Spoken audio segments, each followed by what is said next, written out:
ये जिरयान आपको किसी भी उम्र में हो सकता है।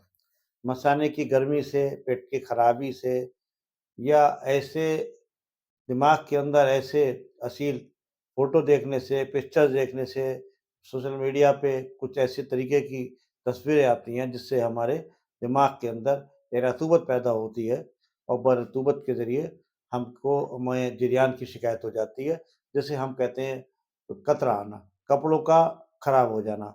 बच्चों से लेके जवान बच्चों में और इसके अलावा आधी उम्र के लोगों में और कुछ देखा गया है कि ज़्यादा उम्र में 60 साल की उम्र में भी जाके जिरयान की शिकायत देखने को मिली है।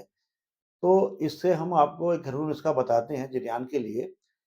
अगर आपको जिरयान की शिकायत हो गई है और आप डॉक्टर पे जाने से कासिर हैं या आपको शर्म आती है जाते वक़्त, तो जिरयान का एक बेहतरीन नुस्खा जो शुरुआती दौर में देना चाहिए और देते भी हैं, मैं आपको बता दे रहा हूँ। कॉम्प्लिकेशन अगर ज़्यादा हैं और इन जिन नुस्खों से आपको अब नहीं मिल रहा है आराम, तो आप परामर्श लें। यूनानी चिकित्सक के पास जाइए और उससे परामर्श लीजिए। नंबर 1 अगर तमर हिंदी हम का पाउडर बना लें और तमर हिंदी कहते हैं इमली के मग्ज़ को।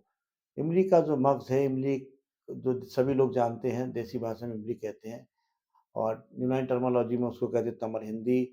तो इमली के जो मग्ज़ है, उसका बीज है, उसको पीस के, छान के और 2 से 3 ग्राम इसके बराबर जितना ये है, इतने ही खांड मिला लें और सुबह-शाम दूध के साथ लें।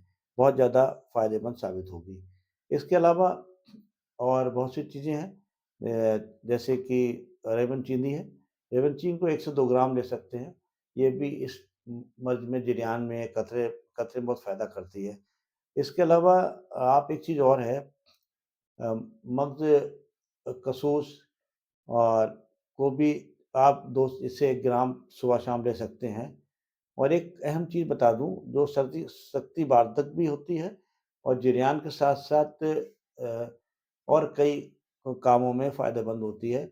हम जिसे कहते हैं ताल मखाना। मगज ताल मखाना भी इसके अंदर बहुत ही फ़ायदेमंद साबित होता है। इसको खाने का तरीका है मग को जो हम इस्तेमाल करेंगे, इसको ताल मखाने के बीज को 2 ग्राम से 3 ग्राम ले लें और शहद के साथ चाटें सुबह-शाम।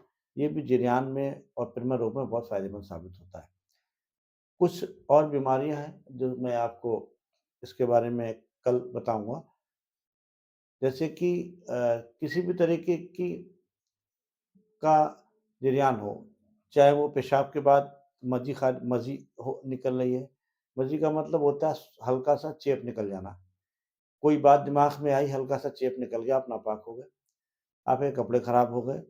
इसमें जो हमारे गोंद हैं, गोंद कीकर है, गोंद चुनिया है, गोंद बबूल है, तीनों बबूलों को इसको घी के साथ थोड़ा-सा भून लीजिए और भूनने के बाद इसको 1 से 2 ग्राम दूध के साथ लें। ये भी जिरयान की बहुत बेहतरीन नुस्ख़ा है और ये बहुत ही कारगर नुस्ख़ा है। इससे आपको बहुत फ़ायदा होगा।